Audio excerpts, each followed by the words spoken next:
Good afternoon, everybody, and welcome to Promo Perspectives Live, a podcast presented by Sage, dedicated to giving promotional products, distributors, and suppliers tips, tricks, and insights to help grow their business.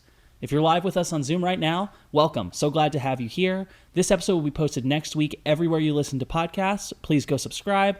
We have all kinds of great bonus content on those platforms that we can't fit into the live stream.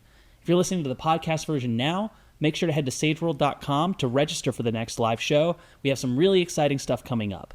And I'm particularly excited for today's episode. We are just 2 months away from the PPAI Expo in January 2025. It's the largest trade show in our industry. Distributors and suppliers from all over the United States, Canada, and the rest of the world make the pilgrimage to Vegas to show off their products, discover new products, grow their network, and learn from experts, and partake in all kinds of amazing events and activities surrounding the show throughout the week. I'm joined today by two very special guests from PPAI, Director of Sales and Professional Development, Lindsey Davis, and Show Manager, Ashley Van Der Stuyf. They're two of the driving forces at PPAI behind planning and executing the show, and today they're going to share with us their insights on what goes into putting together the expo and how you can get the most out of attending the show. Lindsey and Ashley, welcome to the podcast. Well, thanks for having us. Dave. To kick us off, why don't you just tell us a little bit about who you are and what you do at PPAI?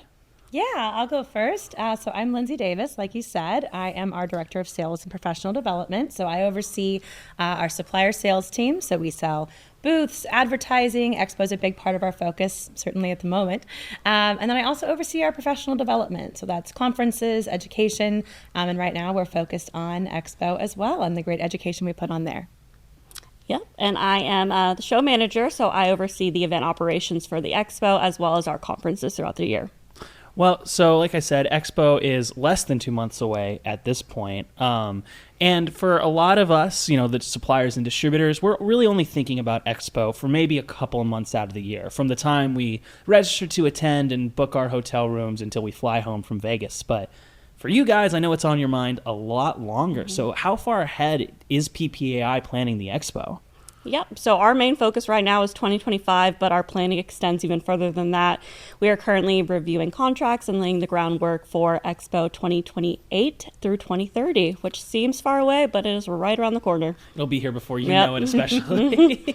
What are some of the challenges that go into planning such a large event? Yep. So for me, I think event planning and challenges go hand in hand. I think every event you plan, something's going to pop up, whether it's out of our control or just something we've never experienced before. But I think relying on your vendors is really a good priority to have, as well as being adaptable and just going with the flow. I think a lot of people here remember Expo Party 2024, moving from Allegiant to the ballroom, 60 days notice. But obviously, that was a challenge, but has been one of my favorite events that we planned. So just got to be able to roll with the punches, exactly. Control the chaos. Mm-hmm. So for there's obviously two different big categories that go to the show. We've got the exhibitors, our suppliers, and then the attendees, the distributors. So what are the primary goals for each of those groups of people? Yeah, so our exhibitors, they are trying to make connections with the attendees. So that might look like dinners, that might look like networking in the booth, that might look like a drink at Eye Candy. Mm-hmm. But they're trying to build new relationships, grow the ones they currently have, and really spend that time developing their sales pipeline for the rest of the year. Attendees, I think, have much more diverse goals. I think some attendees use it to learn the industry. Some people are brand new. Some attendees use that event to source for specific projects they know are coming up in their year. Some use it to look for new items. Some use it to negotiate pricing, different areas like that. So I think it really depends on what their goals are for the following year that drives their activity at Expo. And what does PPAI do kind of in the planning and execution process to cater to those diverse goals?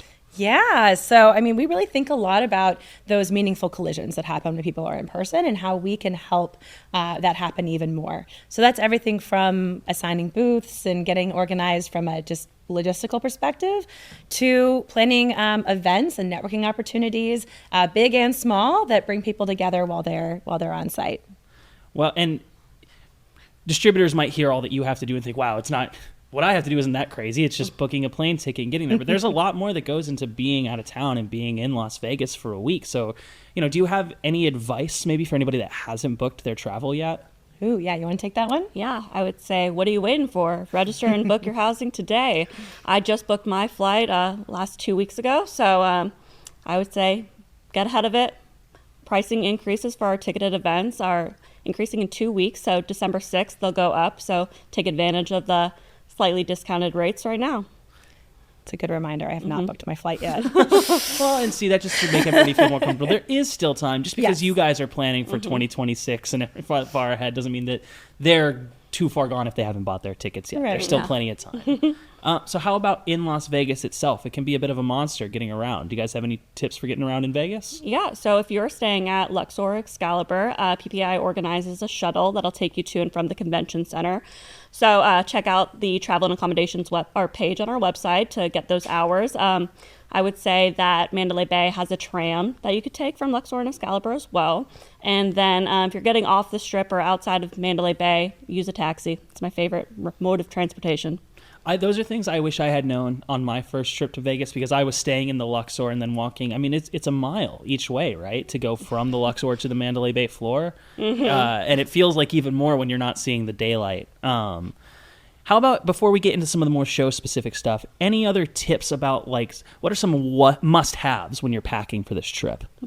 Comfy shoes, for sure. And lots of them. I'm a big advocate of you have to hurt your feet differently every day, because like it doesn't matter. Like they're all going to hurt. You can buy the comfiest tennis shoes. They're still going to hurt. So the second suitcase just for shoes, I think, is a great choice. And my other favorite tip is to find yourself some outside time. So like one of the restaurants on site at Border Grill even has a patio if you eat downstairs. So because you're right, you can spend 4 or 5 days and realize you've never seen the actual sunshine, just the pretend one. Oh, the pretend lights and the pumped in oxygen. Yes, It's exactly. important to Yes. live like an actual human being Yes. while you're there. Okay, so why don't we start off talking a little bit about the exhibitor side of things, our suppliers. What are the best practices for exhibitors to really maximize their return on investment to go to Expo? Yeah. So I'd say a few things.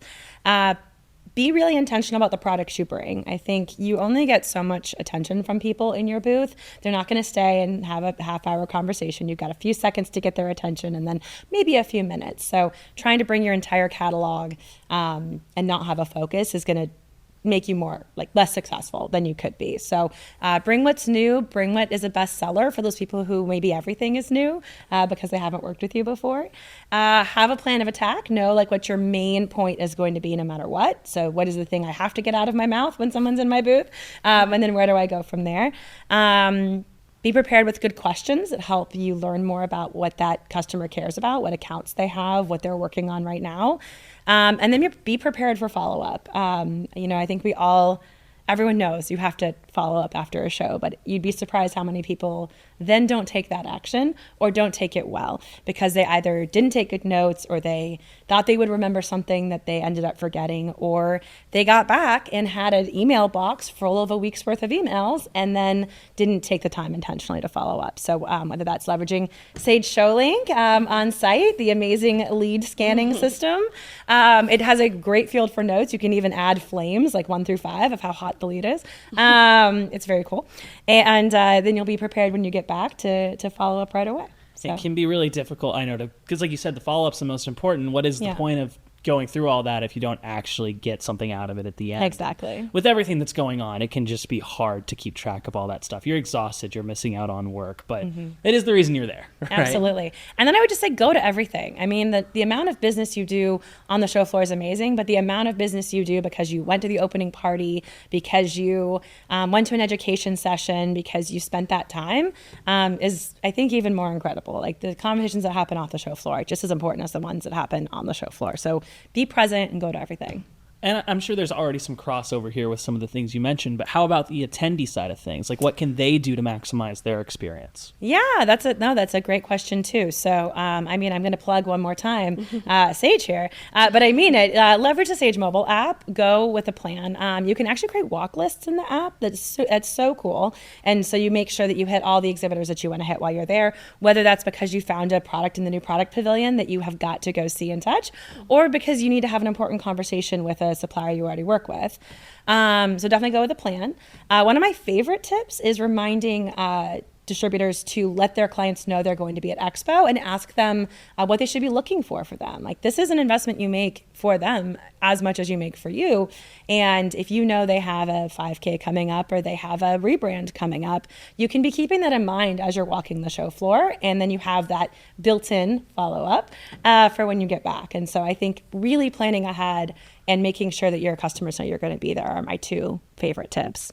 Well, so you kind of touched on this a little bit, and I don't want to come off like I'm begging for more Sage plugs or anything, but you mentioned the show floor itself. It's huge. It's huge. And it's bigger even this year than it was last year. So. And that's a trend I can only imagine is going to continue to grow. So do you have any tips on actually navigating it, not just showing up and being overwhelmed? No, you're so right. And the app it's a great thing to call out in the Sage mobile app as well. So it's super easy to search by product, to search by booth number, search by company name, and then the map just like zooms right in on where you need to go and it'll give you directions to get there, and it's extremely helpful to get around. So it's definitely the best tool. Yeah, I would say take your time. Don't feel like you have to rush through the show floor. It can be intimidating. So you have 3 days, so take advantage of those days. Well, and I think it also ties into how well you plan that ahead of time. Like you guys had mentioned, know what you're going for. If you have specific projects that you're working on, try to figure out what products you want to see, because you can search by the products that people are going to have there. And that way you've made your plan on how you're going to walk. Like I'm a very efficient planner when I go on any kind of trip. I don't want, like even just the grocery store, I try to make it so it's one clean pass and not walking back and forth the entire time. Well, let's talk about some of the other things that the show has to offer besides just the show floor, because believe it or not, that's not the whole thing. There's a lot more going on. What kind of special events and experiences are going to be available at this year's Expo? Oh, my favorite topic. There's a lot. So I'll go through our ticketed events first. So starting off on conference day, we have the PPAI Expo networking lunch, a $15 lunch. Where can you get that in Vegas? And you get some great content to go with it. Lindsay, you want to talk about that session a little bit? Yeah, I'd love to. So it's a new session this year. It's moderated by Danny Rosen, our incoming board chair at the moment.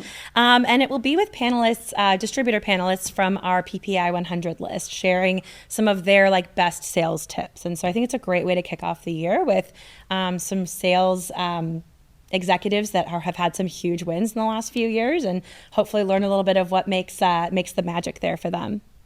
What about some of the other events? I mean, can you tell me, I know one of the really exciting ones is the pitch. Can you tell me a little bit about that? Yes, that's a fun one. Want me to do that one? Okay. So the pitch is sort of our combination of Shark Tank meets The Voice, where 7 suppliers get up and they pitch their product to four judges that are with their backs turned. It's a blind pitch. And if the judge, who are all distributors, would buy the product, pitch the product, they turn around. And so at the end, they give feedback, some positive, some maybe a little bit more critical, on why they did turn around or why they didn't. It's so much fun. We usually have a lot of laughs. And we actually have 4 new judges this year. So we'll be talking about that and announcing it in a few days here, actually. So we have 4 new distributor judges joining us on stage. That's very and there's 4 bars this year instead of 2. Woo. So the lines will be shorter for drinks. Exactly. Well, because I guess there's really 3 goals at these kind of events, right? There's to learn, to network, and to drink, right? Absolutely. It's promo. Along those lines, why don't you tell me a little bit about Promo and Pints? Oh, yes. Promo and Pints is back and better than ever. So we have some organized meetups that'll take place throughout the show floor, or throughout the show. We have the Inclusive Impact Meetup, Women in Promo Meetup, Technology Meetup, and the Emerging Leaders Meetup. So, and you can also just go and get a drink and meet new friends. Yeah, it doesn't have to be all business all the time. I mean, and in fact, we'll talk about this maybe in some of the bonus content I'm going to have with some exhibitors and things like that, but you can't be all business all the time because it's just not genuine. Part of having these events is giving people to let their guard down and really get to know each other on a more personal level, because that's who you want to be doing business with. People work with people they like. How about pickleball? Yes, play a friendly game of pickleball, which brings us back to pack those comfy shoes. So I think that there's a fun way to let loose is just play a game of pickleball, grab somebody you don't know, or organize a meetup and play a game. So that'll be fun. There will be a couple promo celebrity matches as well. So keep your eye out for that. I know it seems crazy that I haven't, because I feel like I'm the exact demographic that they've been pushing into. I haven't played pickleball yet. And my understanding, it's basically just like the middle ground between table tennis and actual tennis. If you added like 15 super confusing rules. Oh, there's a lot of rules. But yes. Well, that's exciting. I'll do my best to not make a fool of myself, because I'm definitely going to check it out. We can play together. Okay, good. Good. Then you can tell me all Yeah. the rules that I'm missing out. How about some of the PPAI events? I know there's been some changes this year to the opening reception. Yes, opening reception. It is in a new location this year. So it's going to be held at Skyfall, which is the 64th floor of Delano.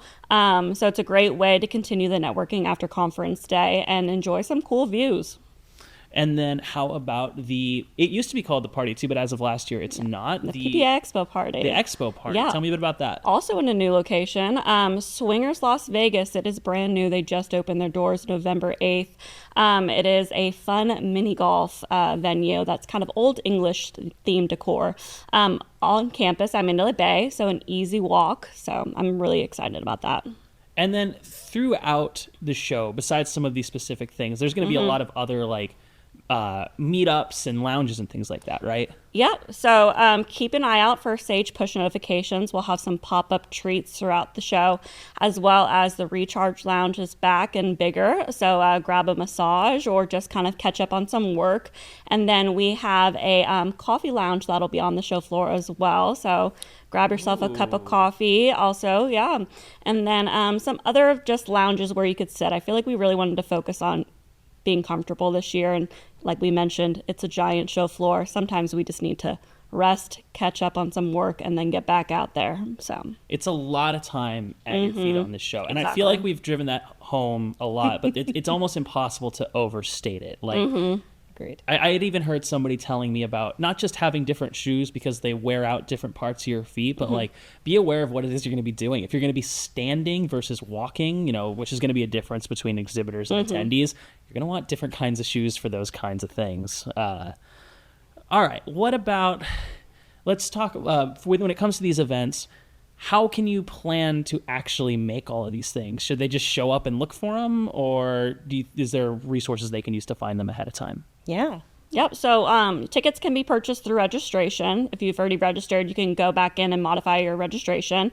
The meetups, it's pre-registration recommended, but you don't have to. You could just show up and have a good time. But those ticket events like the opening reception, the lunch, and the party, go ahead and get that added to your registration. And were those part of the things that you said they were going up in a couple Yes, of weeks? December 6th. So take advantage of it. Got 2 weeks left. Well, some of you listening live now, obviously you still have time. This episode goes out next Wednesday, so there should be still a lot of time. If you're listening to this episode anytime when it came out, go and register for these things now. Save a little bit of money. These events and experiences are really one of the major parts of the show, because there are trade shows, all year, all around the country for showing off products. And they're important, and it's an important part of the show. But everybody is going to be here, and you got to go to these kinds of things to really get the face time. So let's circle back to what you talked about earlier with the importance of follow-up after the show. Like, why is that so crucial? Like, what for your success? Yeah, absolutely. So, I think it's really your first opportunity to prove who you are as a company. I mean, if you have promised to send a sample or a quote or to check in a month because someone's got a project coming up, that's your first chance to share and show like, yes, I do what I say I'm going to do, which probably means my order is going to deliver on time and all of those things. So I think that's your first chance to really give that customer experience. And then frankly, I think people work on what's right in front of them. And so getting that out and making sure it's right in front of that customer and they have a chance to touch, feel, hold, fall in love with that product is what makes people move it forward. Well, this is a stat I heard earlier this year, and it stuck with me because I've brought it up in just about every podcast or webinar I've done since, where it's the importance of building your brand, right? Because that is, especially for the exhibitors, that's what it is for here. There are going to be some attendees who come with specific projects in mind, and they might be looking to pull the trigger on a purchase. But the stat that I heard earlier in the year is that at any given time, somebody who sees one of your pieces of marketing efforts, and that is what coming to the expo is it's a big marketing effort. 95% of the people that see that are not in the market to buy that product right then. So your job is to get in their headspace and build your brand in their headspace, which is the importance of follow-up, is just that first contact at the show and continuing to nurture that as you go. So do you have any tips on how to continue to nurture after the show? Ooh, that's a great question. So I think one of my favorite tips for that is to leverage your good old Outlook calendar or whatever email service you use. Because you're right, like if you're an exhibitor, the likelihood that someone's going to walk in your booth and be looking for your specific product is so low. They might not have been asked for it in a long time. They might not have ever sold it before. And so I think making sure that you have a cadence of checking in with people, especially those leads that you know have use for your product line. Maybe it aligns really well with their brand. Maybe they have a client that it definitely has a use for it, so that you remember to stay on that throughout the year, because we're all going to get to April and have forgotten about all the conversations we had at Expo. And if you remember to stay on that throughout the year, it'll stay in front of them. So that's probably my favorite, somewhat low tech tip for that. Yeah, setting up your automations, just setting up the way to know when to... Way to make it much more tech savvy, Gabe. I like that. It's just one of those marketing buzzwords, right? Well, and you mentioned earlier too how when you get home, you've been away from what you're normally doing in your day job, you're swamped with emails. Do you have any tips on things they can do while they're still in Las Vegas that will make that follow-up process easier? Ooh, frankly, I mean, I feel like follow-up's a little bit like working out. Like people are like, oh, when's the best time to work out? When you're going to do it. That's the answer. And so I think it's about having an honest thought process with yourself of what's going to work for me. Do I need to write the note down right now? Do I need to send the email right now? Do I need to do it every evening? Like what actually will work for me in the process? So I think truly it's about what works for you. Some people, it might be in the evenings after you get back from the happy hours or things like that. Some people, they're getting back from those happy hours, they're getting to their hotel rooms and they are getting right in the bed. So they might need to make sure they're doing it in the morning. Because like we said about, keeping up and keeping that cadence, you don't, how often do you put on a jacket that you haven't worn in a year and you find a business card from every single time that and you're like, oh, I should have followed up, get those cards out of your pocket, get them into your, ShowLink or whatever lead system you're using to get those things done then. All right. Well, do you guys have any other, thoughts or insights that you'd like to share with the audience? I'd love to share a tiny bit about Conference Day. Please. So I am really psyched about what we've got planned for this year. We have a keynote speaker who will open up the morning talking about sales. She actually comes from a large sales organization. We're announcing this in like 10 days, so you're getting a slightly vague version from me here. But it's going to be a phenomenal session. We've got a ton of amazing industry speakers who will talk in 5 different rooms all day. We have tracks that are specifically focused on sales, some on marketing, some on trends and research. We have one focused on business strategy. We have some focused on responsibility, so sustainability, CSR, DEI.